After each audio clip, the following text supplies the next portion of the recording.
Section 1. You will hear a woman inquiring about a job vacancy. First, you have some time to look at questions 1 to 4. Now we shall begin. You should answer the questions as you listen, because you will not hear the recording a second time. Listen carefully and answer questions 1 to 4. Hi there. Welcome to the Job Centre. How can I help? Good morning. I'm here to inquire as to whether you have any jobs available at the moment. Yes, we have several available. What kind of job is it that you're looking for? Well, I'll take any part-time jobs I can get. I'm really strapped for cash at the moment. OK. Bear with me while I have a browse on our system. Here we are. We have 3 vacancies at the moment, all involving quite different roles. That sounds promising. What are they? The first one is for a post as a receptionist. It says here that experience in reception or general administration is preferred, but not essential. Have you worked on a reception desk previously? No, I haven't. I had a baby quite young, and so I have very little work experience. Could you tell me a few more details? Yes, of course. The job will be to mainly provide quality customer service, both over the phone and in person. When customers are waiting, you will be expected to provide them with refreshments and ensure they have a first-rate experience. I think I could manage that, and I'm a very friendly person. That's great. Do you have any information about the hours involved? It says here that you will be expected to work several early mornings, 4 days a week. Any other requirements? Yeah, you'll have to go through a couple of weeks of unpaid training before qualifying for the post. I don't know if I would be able to fully commit to that. Did you say it's 4 days per week? Yeah, it says here 4 days a week, with another day off per week when requested in advance. It also explicitly states that at least one of your working days must fall on a weekend. I'll have to think about that and talk to my babysitter. Before you hear the rest of the conversation, you have some time to look at questions 5 to 10.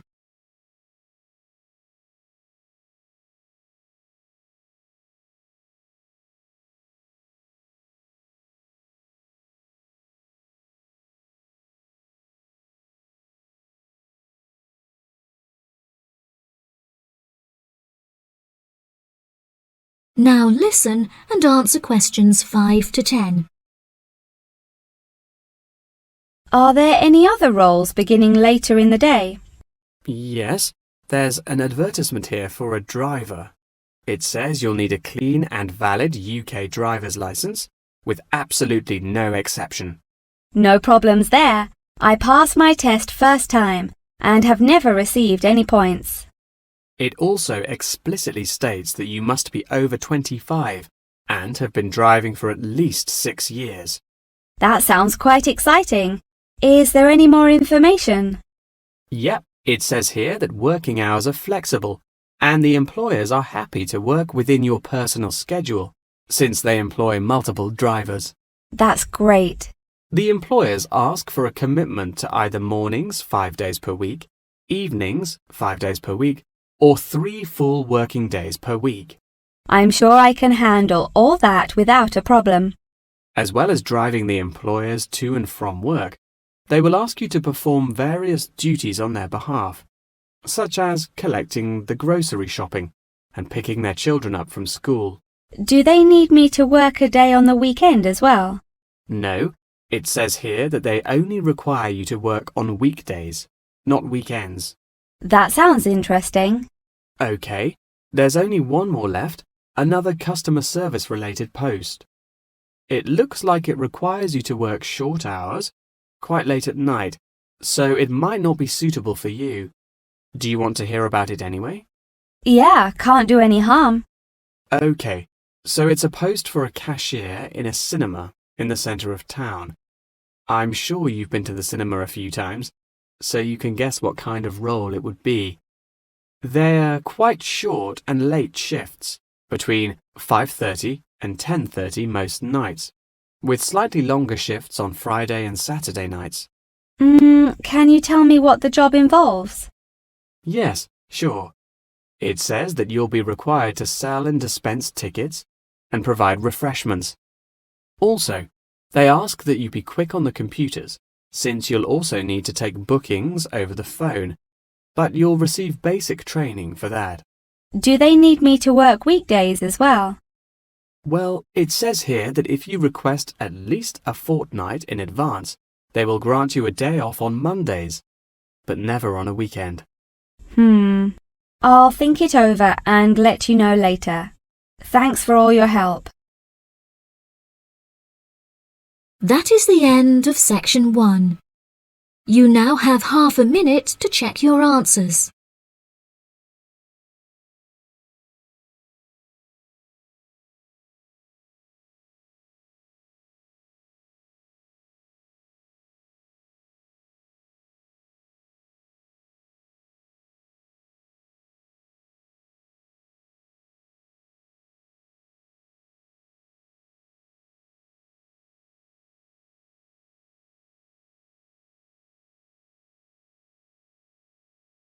Now turn to section 2. Section 2. You will hear a representative from an organisation called Connection giving a talk about a homestay organisation. First, you have some time to look at questions 11 to 14.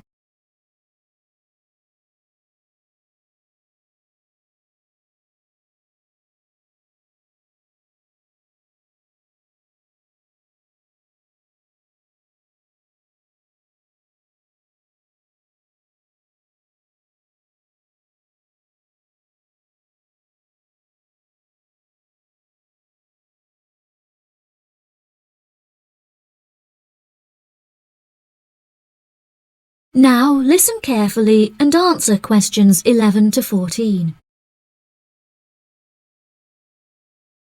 Thank you all for coming to my talk this evening. It's nice to see so many people in the audience. For those of you who don't know very much about Connection, let me start by giving you some background information about it. Connection is a British organisation that facilitates homestays all over the globe. This organisation prides itself on matching tens of thousands of host families with guests every single year, allowing travellers to discover a country's culture in a way like no other. Homestays are ideal for both travellers and homeowners, enabling intercultural exchanges and the development of lifelong friendships while providing travellers with often discounted accommodation costs and host families with a steady income from the comfort of their own homes. The homestay experience is particularly popular with university exchange students looking for a more genuine insight into their country of choice and an unrivaled opportunity to develop their language skills. The homestay experience is truly unique and once in a lifetime, and one that you will likely remember for the rest of your lives. It is important to note, however, that some people will find it difficult to adapt to the new country, with many enduring what is known as culture shock. Connection's advice for those suffering from culture shock is to go out and make as many friends as possible, no matter how difficult you may find it. Friends are guaranteed to help you feel more integrated as part of the local society and show you some great places to hang out. At first, it might seem extremely challenging to overcome the language barrier between you and your host family. However, you will find that you quickly overcome this and develop a very close and almost familial relationship. Many of our travellers have suggested that they have found discussing their hobbies and other interests with their host families is the best way to overcome any barriers, since you are more likely to find something you share in common. For example, you might find that you are both passionate about football and end up playing in the local field every week. One of our guests undertaking a homestay in a rural area of the UK told us that she and her host now take a Tai Chi class together upon a hilltop at sunrise, calling the experience absolutely breathtaking. After the first few weeks, you will find your understanding of the people around you and their culture deepens by leaps and bounds, and you will soon become one of the locals. Our hosts in over 140 countries turn a location into a culture, time into experience, and strangers into friends. Before you hear the rest of the talk, you have some time to look at questions 15 to 20.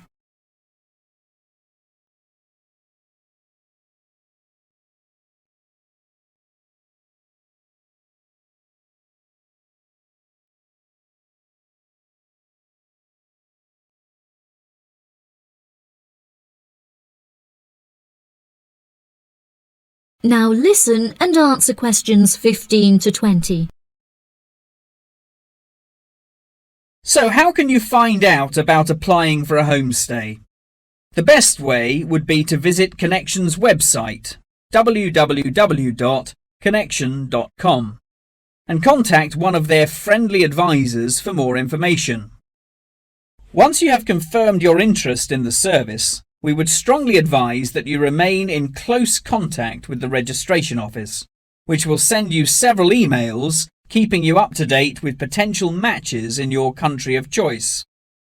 Once registered, Connection will require you to send various documents and will act as an intermediary between you and the host family prior to final confirmation and payment. During this stage, Connection will ask you to provide 2 photos, one for the host family and the other for our own records. Please ensure that you sign the back of each photo.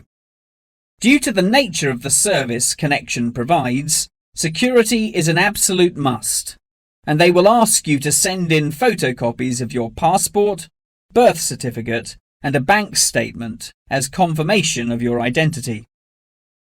On receipt of these documents, the official process will begin and your bank account will be debited for the initial deposit of £200. If you haven't received any acknowledgement confirming receipt of these documents from us within 7 working days, please contact the main office. As I mentioned before, due to the nature of the organisation, Connection operates a meticulous screening process, and all applicants will undergo an interview in our head office in London, with exceptions made in extreme circumstances. After your interview, it may take us several weeks to carry out the decision process, so please be patient with us. If you would like a fast-track service, please indicate this on your application, and we will notify you of the additional charges. Finally, once we have come to a result about your application, you will receive a decision in the post. If you do not receive an offer of placement, we will refund your deposit within 7 working days. That is the end of section 2. You now have half a minute to check your answers.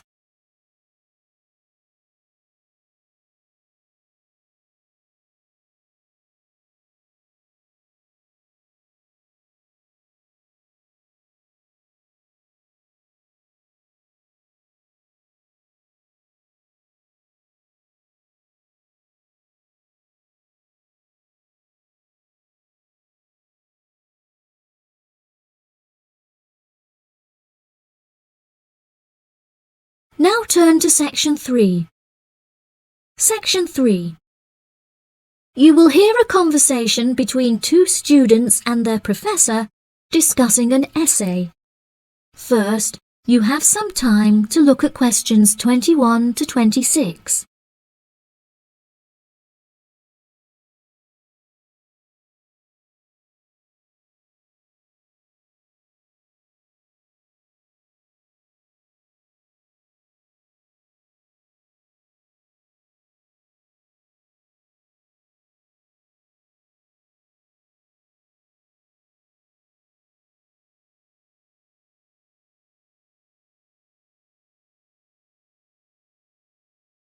Now listen carefully and answer questions 21 to 26. For next week, I'd like you to undertake a piece of research in preparation for writing your final essay. In order to gain top marks, you must include a range of primary, secondary, and tertiary sources.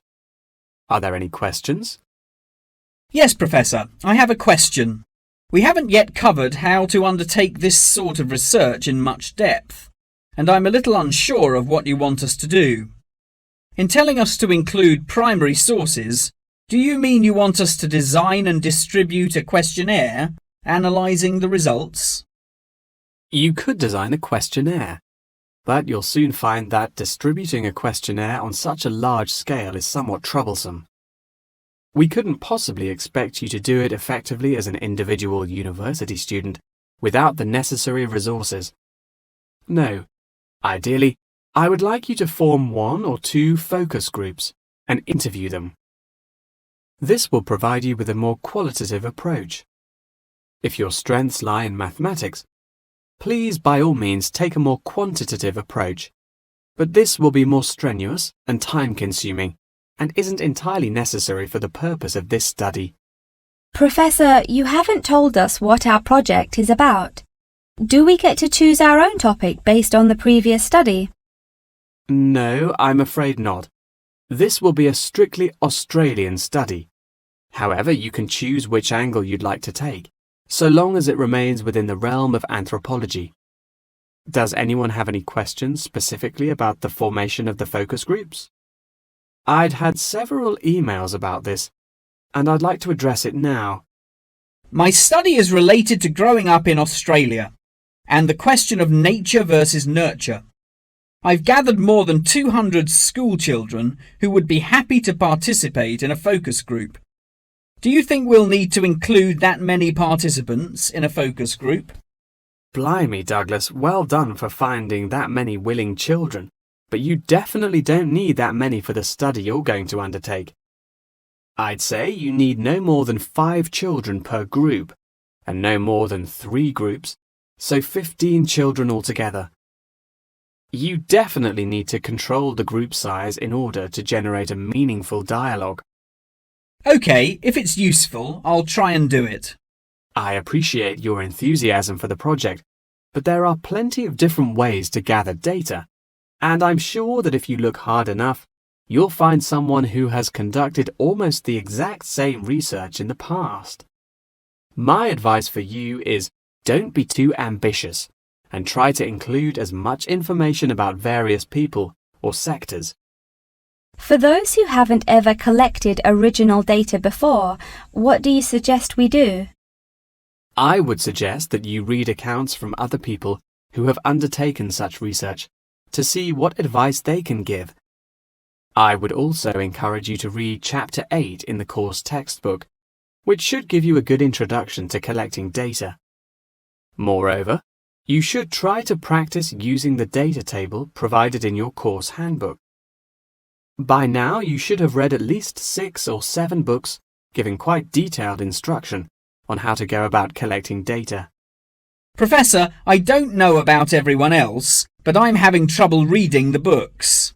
I had a really big assignment for another course, and I've been spending all my time on that.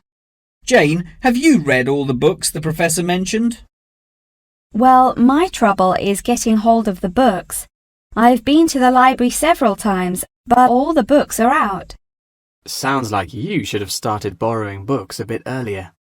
Yes, I should have. But I got several ones from my friend a couple of days ago. I just skimmed through them and don't remember a lot of the information. Before you hear the rest of the conversation, you have some time to look at questions 27 to 30.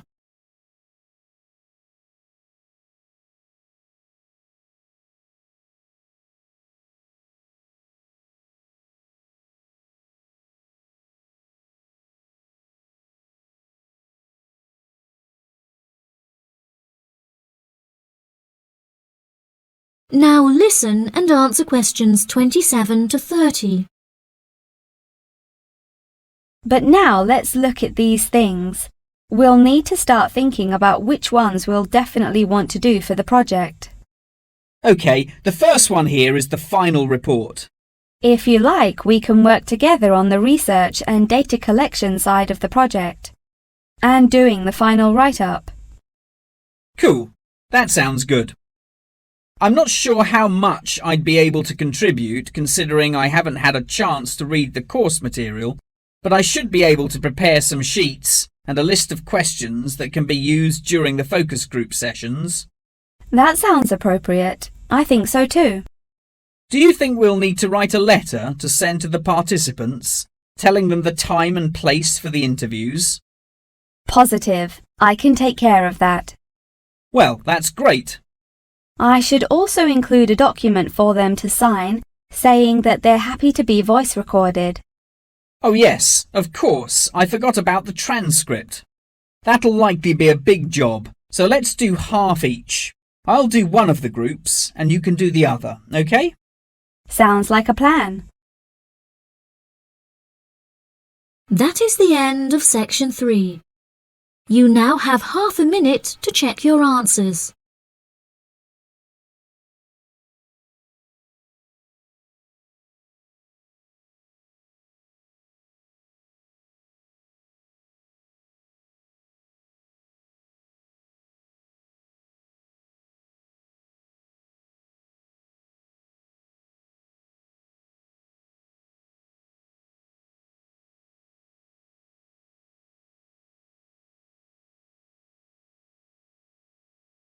Now turn to section 4.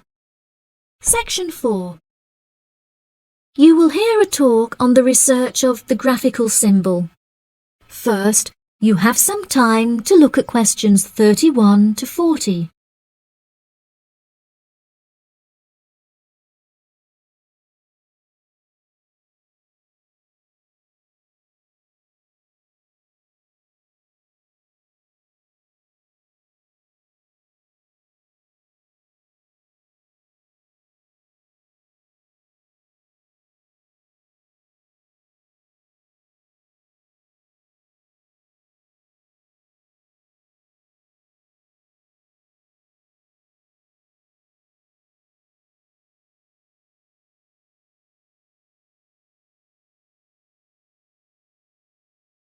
Now listen carefully and answer questions 31 to 40. Good morning, everyone. Today I'm going to talk about the graphical symbol. A graphic symbol is a written symbol that is used to represent speech, such as those used in the Greek alphabet. The term graphic symbol encompasses anything from the logographs used in Egyptian hieroglyphic writing to ancient Chinese pictograms. Early symbols were based on pictographs and ideograms before they were developed into logographic writing systems. These systems are still in use in some non-literate cultures in Africa, the Americas, and Oceania. Indeed, elements of pictography are still found in modern Chinese characters, and it is often an interesting exercise to trace the origins of some Chinese characters. Pictographs remain in common commercial use today as signs, instructions, or statistical diagrams. Road signs and public toilet signs, and even flat pack assembly instructions utilizing pictures, are considered pictographic. Ancient graphic writing systems provide researchers with a wealth of knowledge about past civilizations. In 1799, one of the most important historical discoveries was made by accident when members of Napoleon's expedition to Egypt found a stone in Rosetta that exhibited 3 different scripts. The stone, now known as the Rosetta Stone, was studied in significant depth by scholars and was first deciphered by Frenchman Jean-François Champollion in 1822. He was able to correctly determine the phonetic values of the symbols, and later research has confirmed his findings. In many of these symbols, lines are used to portray a multitude of meanings, and knowledge and understanding of these lines holds the key to comprehension of graphic writing systems. A key moment in the history of communication was the invention of the camera obscura, or camera. Although the concept can be traced back to the 5th century BC Chinese philosopher Mo Ti, the first photographic image was ultimately created in 1826 by Joseph Nicephore Nicephre. Photography, as it was later known, enables researchers to piece together and better understand history. Today, photography forms a huge part of everyday life, and most publications contain a vast number of photographs. Photography is used in advertising and is now becoming a way to increase awareness of existing world issues. For example, animal welfare charities are increasingly using photography to advertise animals that are at high risk of endangerment. Charity workers are sometimes flown to far-flung locations to document the suffering endured by high-risk animals in an attempt to raise human awareness of their consumption activities and how they impact others. One recent high-profile campaign was undertaken by attaching a camera to the foot of a bird in order to obtain photographs of the animals in their natural habitats and understand how often they come into contact with human waste. A soon-to-be-released documentary about the suffering of animals on Midway Island shows the full extent to which human consumption is harming animals thousands of miles away from us.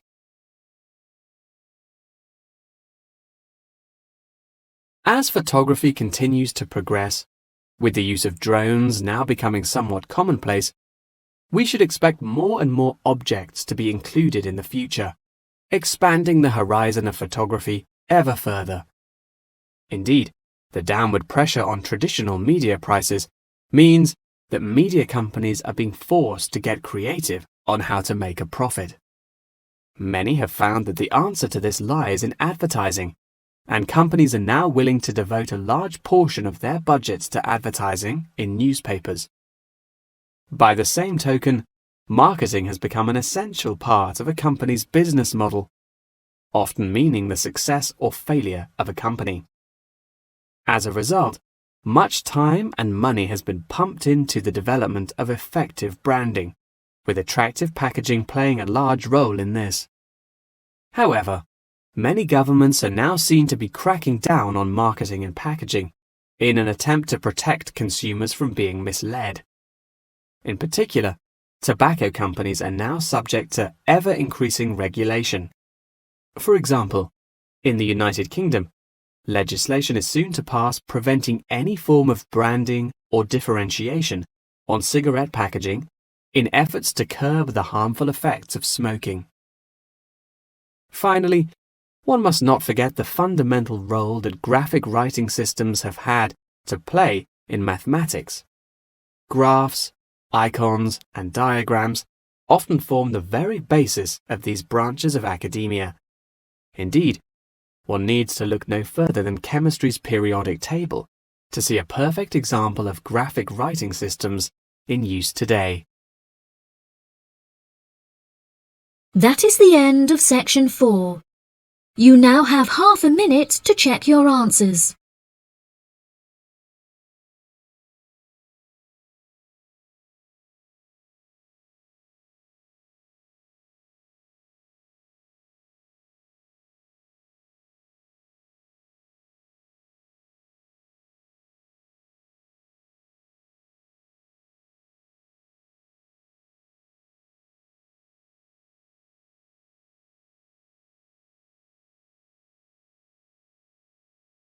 That is the end of the listening test.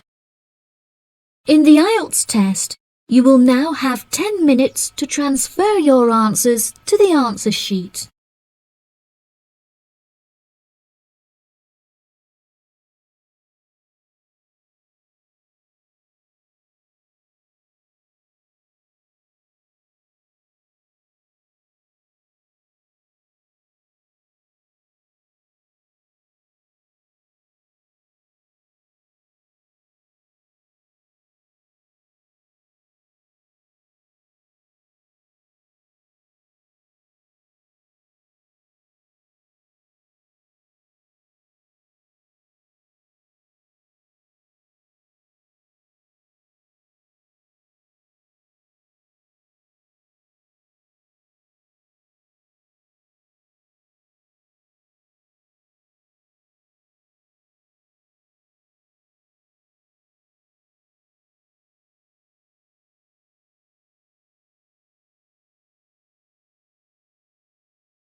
Thanks for watching. Here are other 2 videos. You can watch them as well.